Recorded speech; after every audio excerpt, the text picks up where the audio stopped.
Hi dears, welcome back. അപ്പോൾ ഇന്ന് ഞാൻ വന്നിരിക്കുന്നത് എല്ലാവർക്കും പ്രയോജനകരമായ നല്ല കുറച്ച് ടിപ്സുമായിട്ടാണ്. അതുപോലെ തന്നെ വീട്ടിലുള്ള ഈച്ചകളെയും അതുപോലെ തന്നെ കൊതുകിനെയൊക്കെ തുരത്താൻ പറ്റിയൊരു കിഡിലും ടിപ്പുമായിട്ടാണ്. അപ്പോൾ എൻ്റെ വീഡിയോ ഒന്ന് എല്ലാവരും ഫുള്ളായിട്ട് സ്കിപ്പ് ചെയ്യാണ്ട് കണ്ടു നോക്കുക. വീഡിയോ ഇഷ്ടപ്പെടുകയാണെങ്കിൽ ഒന്ന് ലൈക്കും കൂടെ ചെയ്ത് സപ്പോർട്ട് ചെയ്യുക കേട്ടോ. അപ്പോൾ നമുക്ക് നമ്മുടെ ആദ്യത്തെ ടിപ്പ് ഒന്ന് കണ്ടു നോക്കാം. അതിന് വേണ്ടിയിട്ട് ഞാൻ ഇതുപോലെ ഒരു കുഞ്ഞു ബൗളാണ് എടുത്തിരിക്കുന്നത്. അതിലേക്ക് ഞാൻ ഇട്ട് കൊടുക്കുന്നത് പൊടിയുപ്പാണ്. പൊടിയുപ്പൊക്കെ നമ്മൾ ഇതുപോലെ വീട്ടിൽ ഒരു പാത്രത്തിലേക്കായിട്ട് വീടിൻ്റെ ഓരോ ഭാഗത്തേക്കായിട്ട് നമ്മൾ വെക്കുകയാണെങ്കിൽ നമ്മുടെ വീട്ടിനകത്തുള്ള നെഗറ്റിവിറ്റിയൊക്കെ പോയി കിട്ടും കേട്ടോ. അപ്പോൾ നമ്മൾ ഇതുപോലെ പൊടിയുപ്പ് ഇട്ട് കൊടുത്തതിന് ശേഷം അതിൻ്റെ മുകളിലേക്കായിട്ട് ഞാൻ കംഫർട്ടാണ് ഒഴിച്ചു കൊടുക്കുന്നത്. കംഫർട്ട് ഒഴിച്ചു കൊടുത്തതിന് ശേഷം അതിൻ്റെ മുകളിലേക്കായിട്ട് കുറച്ചും കൂടെ പൊടിയുപ്പ് ഞാൻ ഇട്ട് കൊടുക്കുന്നുണ്ട്. നമ്മൾ ഇതുപോലെ ചെയ്യുന്നത് മൂലം നല്ല ലോങ് ലാസ്റ്റിംഗ് ഫ്രേഗ്രൻസ് തന്നെ നമുക്ക് ഉണ്ടാവട്ടെ. നല്ലൊരു റൂം ഫ്രഷ്നറായിട്ട് കൂടി നമുക്കിത് ഉപയോഗിക്കാം. അപ്പോൾ ഡൈനിങ് ടേബിളിൻ്റെ അടുത്തായിട്ടും അതുപോലെ തന്നെ പാത്രമൊക്കെ കഴുകുന്ന ഷിങ്കിൻ്റെ അടുത്തായിട്ടൊക്കെ നമ്മൾ ബാത്റൂമിൻ്റെ അടുത്തൊക്കെ ആയിട്ട് ഇതുപോലെ വെക്കുകയാണെങ്കിൽ നല്ലൊരു സ്മെല്ല് ഉണ്ടാവും കേട്ടോ. നമ്മൾ ഉപ്പൊക്കെ ഇട്ട് ഇതുപോലെ ലെയറായിട്ട് കംഫർട്ടൊക്കെ ഒഴിച്ച് വെക്കുന്നത് മൂലം നല്ല ലോങ് ലാസ്റ്റിംഗ് ഫ്രേഗ്രൻസ് തന്നെ ഉണ്ടാകും. നല്ലൊരു റൂം ഫ്രഷ്നർ കൂടിയാണ് കേട്ടോ ഇത്. അപ്പോൾ ഉറപ്പായിട്ടും നിങ്ങൾ ഇതുപോലെ ഒന്ന് ട്രൈ ചെയ്ത് നോക്കുക. നമ്മളിതുപോലെ ഉപ്പിട്ട് വെക്കുന്നത് കൊണ്ട് നല്ലൊരു ഫ്രേഗ്രൻസ് ഉണ്ടാകും. കുറച്ച് ദിവസത്തേക്ക് നമുക്ക് ആ ഒരു മണം നിൽക്കും കേട്ടോ. അപ്പോൾ ഉറപ്പായിട്ട് നിങ്ങൾ ഇതുപോലൊന്ന് ട്രൈ ചെയ്ത് നോക്കുക. അപ്പോൾ ഇനി നമുക്ക് നമ്മുടെ അടുത്ത ടിപ്പിലേക്ക് കിടക്കാം. അതിന് വേണ്ടിയിട്ട് നമ്മൾ ഇതുപോലെ സവോളയൊക്കെ മുറിച്ച് ബാക്കി വന്നു കഴിഞ്ഞാൽ അത് ഇതുപോലെ നമ്മൾ ഫ്രിഡ്ജിലോ അല്ലെങ്കിൽ വെളിയിൽ വെച്ച് കഴിഞ്ഞാൽ അതിൻ്റെ സ്മെല്ലൊക്കെ മാറി തുടങ്ങും. ഒരുമാതിരി ടേസ്റ്റ് വ്യത്യാസമൊക്കെ വരും. അങ്ങനെ സംഭവിക്കാണ്ടിരിക്കാൻ വേണ്ടിയിട്ട് നമുക്ക് അതിൻ്റെ മുകളിലേക്കായിട്ട് കുറച്ച് ഓയിലൊന്ന് പുരട്ടി കൊടുക്കുകയാണെങ്കിൽ സവോള നല്ല ഫ്രഷായി തന്നെ ഉണ്ടാവും കേട്ടോ. ഒരു വ്യത്യാസവും വരികയില്ല. നമ്മൾ ഫ്രിഡ്ജിലൊന്നും വെക്കേണ്ട ആവശ്യമില്ല. വെളിയിൽ തന്നെ വെക്കുകയാണെങ്കിലും അത് നല്ല ഫ്രഷായിട്ട് തന്നെ ഇരുന്നോളൂ കേട്ടോ. അപ്പോൾ ഉറപ്പായിട്ടും നിങ്ങൾക്ക് ഈ ടിപ്പ് പ്രയോജനകരമായെന്ന് തോന്നുവാണെങ്കിൽ എൻ്റെ വീഡിയോ ഒന്ന് നിങ്ങൾ ലൈക്ക് ചെയ്ത് സപ്പോർട്ട് ചെയ്യുക കേട്ടോ. അപ്പോൾ ഇനി നമുക്ക് നമ്മുടെ അടുത്ത ടിപ്പിലേക്ക് കിടക്കാം. അതിന് വേണ്ടിയിട്ട് ഞാനിവിടെ എടുത്തു വെച്ചിരിക്കുന്നത് മുട്ടത്തോടാണ് കേട്ടോ. മുട്ടത്തോട് നന്നായിട്ട് കഴുകി വൃത്തിയാക്കി ഉണക്കിയതിന് ശേഷം ഞാൻ എടുത്തു വെച്ചിട്ടുണ്ട്. അത് ഞാനൊരു മിക്സിയുടെ ജാറിലേക്ക് ഇട്ട് കൊടുക്കുന്നുണ്ട്. അത് ഞാനൊരു സിസേഴ്സ് ഉപയോഗിച്ചാണ് ചെറുതായിട്ട് കട്ട് ചെയ്ത് കൊടുക്കുന്നത്. നമ്മളിതുപോലെ സിസേഴ്സ് ഉപയോഗിച്ച് മുട്ടത്തോട് കട്ട് ചെയ്യുമ്പോൾ നമ്മുടെ സിസേഴ്സിന് മൂർച്ചക്കുറവ് എന്തെങ്കിലും ഉണ്ടെങ്കിൽ നല്ല മൂർച്ച കിട്ടും കേട്ടോ. നമ്മൾ സിസേഴ്സ് ഇതുപോലെ മുട്ടത്തോട് കൊണ്ട് കട്ട് ചെയ്യുന്നത് മൂലം നല്ല മൂർച്ച ഉണ്ടാവും കേട്ടോ. അപ്പോൾ ഉറപ്പായിട്ടും നിങ്ങളുടെ വീട്ടിലെ സിസേഴ്സൊക്കെ ഇതുപോലെ മൂർച്ചക്കുറവുണ്ടെങ്കിൽ ഇതുപോലെ ഒന്ന് ട്രൈ ചെയ്ത് നോക്കുക. അതുപോലെ തന്നെ നമ്മൾ ഇതുപോലെ മിക്സിയുടെ ജാറിലേക്ക് ഇട്ട് നമ്മുടെ മുട്ടത്തോട് നന്നായിട്ട് പൊടിച്ചെടുക്കുകയാണെങ്കിൽ നമ്മുടെ മിക്സിയുടെ ജാറിൻ്റെ ബ്ലേഡിന് എന്തെങ്കിലും മൂർച്ചക്കുറവുണ്ടെങ്കിൽ കൂടെ അതൊക്കെ മാറി നല്ല മിക്സിയുടെ ജാറിൻ്റെ ബ്ലേഡൊക്കെ നല്ല മൂർച്ചയുണ്ടാവും കേട്ടോ. അപ്പോൾ ഉറപ്പായിട്ടും നിങ്ങൾ ഇതുപോലെ ഒന്ന് ട്രൈ ചെയ്ത് നോക്കുക. അപ്പോൾ മുട്ടത്തോട് ഞാനിവിടെ നന്നായിട്ട് പൊടിച്ചെടുത്തിട്ടുണ്ട് കേട്ടോ. ഈ സമയത്ത് തന്നെ ഇത് പൊടിയുന്ന സമയത്ത് തന്നെ നമ്മുടെ മിക്സിയുടെ ജാറിൻ്റെ ബ്ലേഡിന് എന്തെങ്കിലും മൂർച്ചക്കുറവുണ്ടെങ്കിൽ നല്ല മൂർച്ച കിട്ടിയിട്ടുണ്ടാകും. അപ്പോൾ ഞാൻ ആ മുട്ടത്തോട് പൊടിച്ചത് ഒരു പാത്രത്തിലേക്ക് മാറ്റുന്നുണ്ട്. ഇനി നമുക്കതിലേക്ക് കുറച്ച് വിനീഗർ ഒഴിച്ചു കൊടുക്കാം. നമ്മൾ വിനീഗർ മുട്ടത്തോട്ടിലേക്ക് ഒഴിച്ചു കൊടുക്കുന്ന സമയത്ത് ഒരു കെമിക്കൽ റിയാക്ഷൻ തന്നെ അവിടെ നടക്കും കേട്ടോ. നന്നായിട്ട് പതഞ്ഞു വരും. നിങ്ങൾക്ക് കണ്ടാലറിയാം. നല്ല പതഞ്ഞു വന്നിട്ടുണ്ട് മുട്ടത്തോടും വിനീഗറും കൂടി ചേർന്നിട്ട്.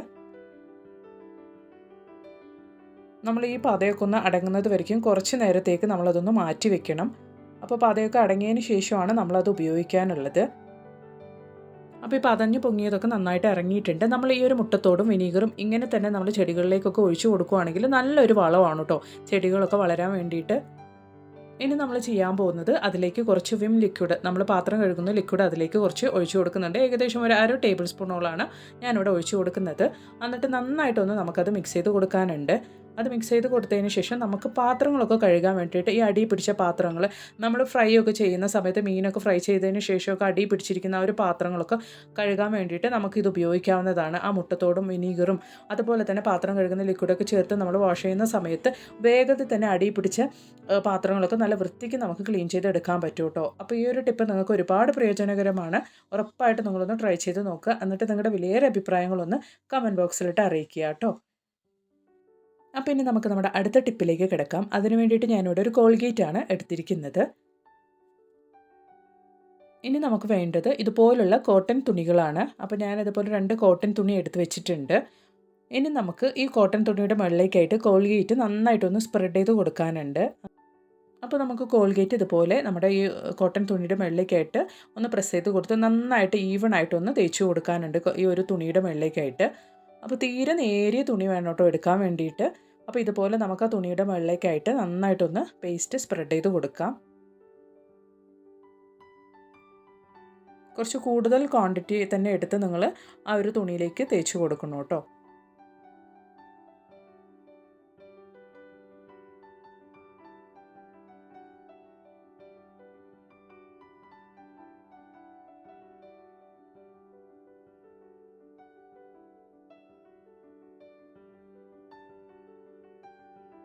അപ്പോൾ ഇതാ കോട്ടൺ തുണിയുടെ മുകളിലേക്ക് നന്നായിട്ട് തന്നെ ഞാൻ പേസ്റ്റ് സ്പ്രെഡ് ചെയ്ത് കൊടുത്തിട്ടുണ്ട്. അപ്പോൾ ഇനി അതുപോലെ തന്നെ നമുക്കൊരു ചെറിയ കഷ്ണം പേപ്പറും കൂടി എടുത്ത് അതിൻ്റെ മുകളിലേക്ക് കൂടെ നമുക്ക് കോൾഗേറ്റ് നന്നായിട്ടൊന്ന് സ്പ്രെഡ് ചെയ്ത് കൊടുക്കാനുണ്ട്. അപ്പോൾ ഒരു ചെറിയ കഷ്ണം പേപ്പറാണ് ഞാനിവിടെ എടുത്തിരിക്കുന്നത്. അതിൻ്റെ മുകളിലേക്കും നമുക്കിതുപോലെ കോൾഗേറ്റ് നല്ല രീതിയിൽ തന്നെ ഒന്ന് അപ്ലൈ ചെയ്ത് കൊടുത്ത് നന്നായിട്ടൊന്ന് സ്പ്രെഡ് ചെയ്ത് കൊടുക്കണം.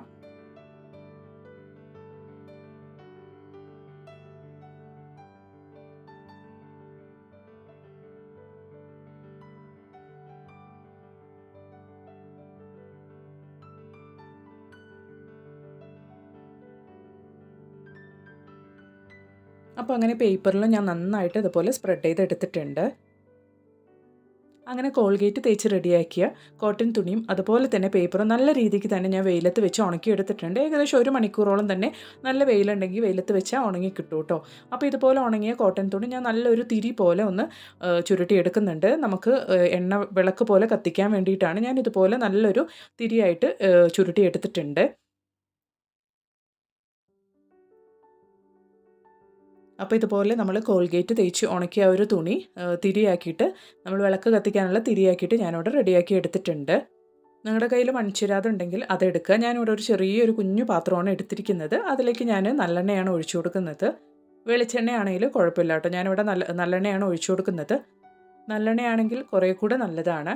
എന്നിട്ട് നമ്മൾ റെഡിയാക്കി വെച്ചിരിക്കുന്ന ആ ഒരു തിരി എണ്ണയിൽ നന്നായിട്ടൊന്ന് മുക്കി വെച്ചതിന് ശേഷം നമുക്കൊന്ന് കത്തിച്ചു കൊടുക്കാം. അപ്പോൾ ആ ഒരു സമയത്ത് അതിൽ നിന്ന് വരുന്ന ആ ഒരു ഫ്രേഗ്രൻസ് തന്നെയാണ്, ആ ഒരു സ്മെല്ല് തന്നെയാണ് വീട്ടിലുള്ള ഈ ഒരു ചെറിയ ചെറിയ ഈച്ചകളെയും വലിയ ഈച്ചകളെയും അതുപോലെ തന്നെ കൊതുകിനെയൊക്കെ തുരത്താൻ പറ്റിയൊരു നല്ലൊരു റെമഡിയാണ് കേട്ടോ. അപ്പോൾ ഉറപ്പായിട്ടും നിങ്ങൾ ഈ ഒരു ടിപ്പ് ട്രൈ ചെയ്ത് നോക്കുക. എന്നിട്ട് നിങ്ങളുടെ വലിയൊരു അഭിപ്രായങ്ങളൊന്ന് കമൻറ്റ് ബോക്സിലിട്ട് അറിയിക്കുക കേട്ടോ. അതുപോലെ തന്നെ എൻ്റെ വീഡിയോ കാണുന്ന പുതിയ കൂട്ടുകാർ ആരെങ്കിലും ഉണ്ടെങ്കിൽ നിങ്ങൾ ഈ ചാനലൊന്ന് സബ്സ്ക്രൈബ് ചെയ്ത് സപ്പോർട്ട് ചെയ്യുക കേട്ടോ. അടുത്തുള്ള ബെല്ലൈക്കണും കൂടെ ഒന്ന് എനേബിൾ ചെയ്ത് ഓൾ എന്ന ഓപ്ഷനും കൂടെ നിങ്ങളൊന്ന് പ്രസ് ചെയ്ത് കൊടുക്കുക. അപ്പോൾ ഞാനിടുന്ന വീഡിയോസിൻ്റെ നോട്ടിഫിക്കേഷൻസൊക്കെ നിങ്ങൾക്ക് ലഭിക്കുന്നതാണ്. അതുപോലെ തന്നെ നല്ല കുറേ വീഡിയോസ് ഞാൻ എൻ്റെ ചാനലിൽ ഉൾപ്പെടുത്തിയിട്ടുണ്ട്. അതും കൂടെ ഒന്ന് നിങ്ങൾ കയറി ചെക്ക് ചെയ്ത് നോക്കുക കേട്ടോ. അങ്ങനെ നമ്മുടെ വിളക്ക് ഇവിടെ റെഡി ആയിട്ടുണ്ട്. കോൾഗേറ്റ് നമ്മൾ തേച്ച് ഉണക്കിയ ആ ഒരു തിരിയും അതുപോലെ തന്നെ നല്ലെണ്ണയിൽ നിന്നൊക്കെ വരുന്ന ആ ഒരു സ്മെല്ല് വീട്ടിലുള്ള കൊതുകിനെയും അതുപോലെ തന്നെ ഈച്ചകളൊക്കെ തുരത്താൻ പറ്റിയൊരു നല്ലൊരു സ്മെല്ലാണ് അതിൽ നിന്നും വന്നുകൊണ്ടിരിക്കുന്നത്. നല്ല റിസൾട്ട് കിട്ടിയൊരു ടിപ്പ് തന്നെയായിരുന്നു കേട്ടോ ഇത്. ഉറപ്പായിട്ട് നിങ്ങളിതൊന്ന് ട്രൈ ചെയ്ത് നോക്കുക. എന്നിട്ട് നിങ്ങളുടെ വലിയൊരു അഭിപ്രായങ്ങളൊന്ന് കമൻറ്റ് ബോക്സിലിട്ട് അറിയിക്കുക കേട്ടോ. ഈവനിങ് സമയത്ത്, സന്ധ്യാസമയത്ത് കൊതുകുകൾ ധാരാളം വരുന്ന സമയത്ത് നിങ്ങളിത് കത്തിച്ച് വെക്കുകയാണെങ്കിൽ നല്ല റിസൾട്ട് തന്നെ കിട്ടുന്നുണ്ട്. അപ്പോൾ ഇനി നമുക്ക് ചെയ്യാനുള്ളത് ഇതുപോലൊരു ചിരട്ടയിലേക്ക് ഞാൻ കർപ്പൂരമാണ് ഇട്ട് കൊടുത്തിരിക്കുന്നത്. എന്നിട്ട് നമുക്ക് ആ കർപ്പൂരം ഒന്ന് കത്തിച്ചെടുക്കാം. എന്നിട്ട് നമ്മൾ ഓൾറെഡി റെഡിയാക്കി ഉണക്കി വെച്ചിരിക്കുന്ന കോൾഗേറ്റൊക്കെ തേച്ച് ഉണക്കി വെച്ചിരിക്കുന്ന ആ ഒരു പേപ്പർ നമുക്ക് ആ കർപ്പൂരത്തിൻ്റെ വെള്ളയ്ക്കായിട്ട് ഇട്ട് കൊടുക്കാം കേട്ടോ. നമ്മൾ കോൾഗേറ്റ് തേച്ച് കൊടുത്തത് കാരണം പേപ്പർ വല്ലാണ്ടൊന്ന് പെട്ടെന്ന് കത്തിപ്പിടിക്കണം, മെല്ലെ കണ്ടേ കത്തുള്ളൂ. അതുപോലെ തന്നെ നല്ലൊരു പുകയും മണവും ഒക്കെ ആ ഒരു പേപ്പറിൽ നിന്നും കർപ്പൂരത്തിൽ നിന്നൊക്കെ വീട് മുഴുവനും പരകുന്നത് മൂലം നമ്മുടെ വീട്ടിലുള്ള ഈച്ചകളും അതുപോലെ തന്നെ കൊതുകുകളൊക്കെ വീട്ടിൽ നിന്ന് തന്നെ ഓടിപ്പോകൂട്ടോ. അത്ര നല്ലൊരു സ്മെല്ലാണ്. കൊതുകുകൾക്കും അതുപോലെ തന്നെ ഈച്ചകൾക്കൊന്നും ഇഷ്ടമില്ലാത്തൊരു സ്മെല്ലായതുകൊണ്ട് തന്നെ വീടിൻ്റെ പരിസരത്തേക്ക് പോലും കൊതുകും ഈച്ചയൊന്നും വരില്ല കേട്ടോ. നല്ല എഫക്റ്റീവായിട്ടുള്ള നല്ലൊരു ടിപ്പ് തന്നെയായിരുന്നു ഇതും.